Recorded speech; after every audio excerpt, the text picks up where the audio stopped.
Today we're looking at the P64-E1 power bank from Inui. It's their brand new one, it's their latest model, and if you go on the website there are some Black Friday deals. So I picked this power bank up mainly for charging my drones while I'm out in the field, so I thought we'd test if it's any good. The main C port, C1, puts out 140 watts, C2 puts out 45 watts, and the USB-A puts out 18 watts. There's a power button on the side, and that's all the buttons that are on it. It will charge anything from your MacBook Pro to your iPhones, or your Switch, or your Samsung mobile. But I bought it for the drones, so let's test it out in a moment. It took about 1 hour 45 to charge fully. It will charge your Samsung 24 Ultra to 75% in 30 minutes and an iPhone 15 to 71% in 30 minutes. One of the best things about buying a decent brand power bank and not one of these cheap ones is the protections you get built in. This has 15 built-in protections, which is pretty impressive, and it will give you hours of worry-free charging.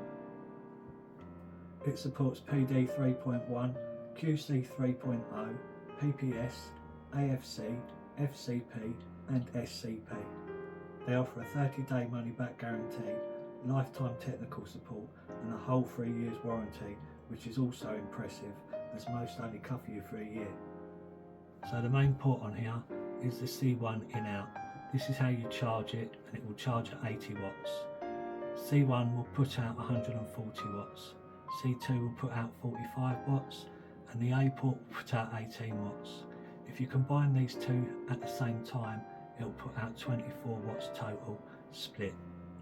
If you use the C1 and the C2, this will put out 100 watts and this will put out 45 watts. If you use this and this will put out 100 watts and this will put out 24 watts split. This means if you wanted to, you could charge your drone, your remote control and your phone all at once. So I've got the remote control, I've got the charging hub, I've got two 240 watt cables. I didn't want cables to be a limitation on anything, and you'll see when you plug this in you'll get more information on the screen. If you want that more information to go away, you can hold the power button for 3 seconds, and if you hold it for 3 seconds again, it will give you the more information again. So let's just plug in the remote. Instantly we can tell it's charging fast just by the speed of the LEDs.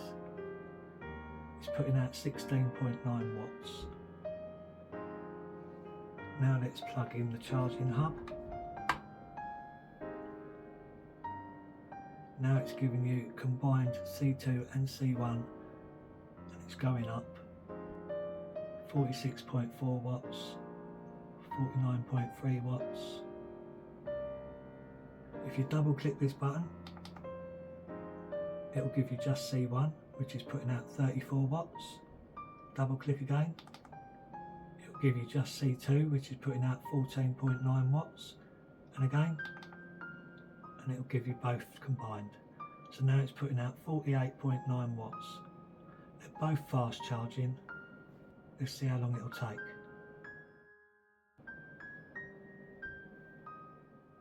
So I've come back, it's 25 minutes now. This is nearly charged. This is well on its way. As you can see, this number's really dropped.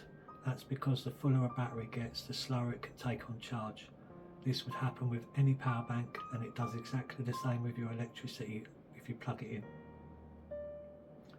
This has now stopped charging, fully charged.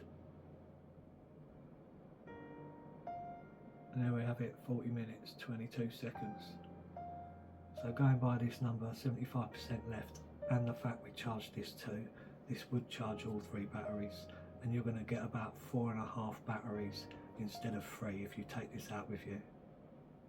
So just to finish off, in the pack you get the manual, authenticity card, you get this nice mesh case, and you also get a 240 watt cable. Thanks for watching.